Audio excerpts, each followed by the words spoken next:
ಡ್ರೈವರ್ಸ್ಗಳೆಲ್ಲ cooling glass ಹಾಕಂಗಾಗೋಯ್ತು.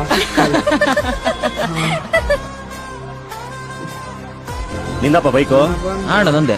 ಮನೇಲಿ ಚೀಟಿ ಎತ್ತಿನ ಸಾಲ ಮಾಡಿನೋ ಗಾಡಿ ಕೊಡ್ಸಿರ್ತಾರೆ, ಅದ್ರ ಬೆಲೆ ನಿಂಗೆ ಗೊತ್ತಾಗಲ್ಲ, ಇನ್ನೂ ಎಳೆ ವಯಸ್ಸು. ವಿಷಯಕ್ಕೆ ಬಂದ್ಬಿಡ್ತೀನಿ.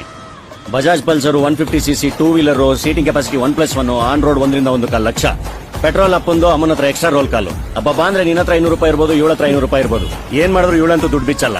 50 ರೂಪಾಯಿ ವ್ಯವಹಾರ ಮುಗ್ದೋಗ್ಲಿ ಅಂತ ಇಲ್ಲೇ ಕರ್ಕೊಂಡ್ ಬಂದಿದ್ಯಾ, ಐಸ್ ಕ್ರೀಮ್ ತಿನ್ಸ್ತಾ ಇದ್ದಿ. ನೀನೇ ಕೂಲಿಂಗ್ ಗ್ಲಾಸ್ ಹಾಕ್ಬೋದು. ಅಂತದ್ರಲ್ಲಿ Maruti Swift Dzire 1200cc 4 wheeler, seating capacity 4+1, ಬಿಸಿಲು ಬಂದ್ರೆ ಎಸಿ, ಮಳೆ ಬಂದ್ರೆ ಶೆಲ್ಟ್ರು. ಆನ್ ರೋಡ್ 8 ಲಕ್ಷ ರೂಪಾಯಿ, ದಿನಕ್ಕೆ 2,000 ರೂಪಾಯಿ ದುಡಿಮೆ. ಅದೇ ದುಡ್ಡಲ್ಲಿ ಗಾಡಿ ಲೋನು ತೀರಿಸ್ಕೊಂಡು ಇನ್ನು ಉಳಿಸ್ಕೊಂಡು 2 ತಿಂಗಳಲ್ಲಿ ತನ್ನ ತಂಗಿ ಮದುವೆ ಮಾಡ್ತಾ ಇದ್ದಾನೆ. ಕಷ್ಟಪಟ್ಟು ದುಡಿತಾ ಇದ್ದಾನೆ. ಅವ್ನು ಕೂಲಿಂಗ್ ಗ್ಲಾಸ್ ಹಾಕ್ಬಾರ್ದ? ಯಾಕಪ್ಪ ಬಡವ್ರ ಮನೆ ಮಕ್ಕಳು ಕೂಲಿಂಗ್ ಗ್ಲಾಸ್ ಹಾಕ್ಬಾರ್ದ? ಎಲ್ಲರಿಗೂ ಅವ್ರವ್ರ ಕೆಲಸ ಅವ್ರವ್ರಿಗೆ ಹೆಚ್ಚು, ಯಾರನ್ನು ಕೀಳಾಗಿ ನೋಡಬಾರ್ದು.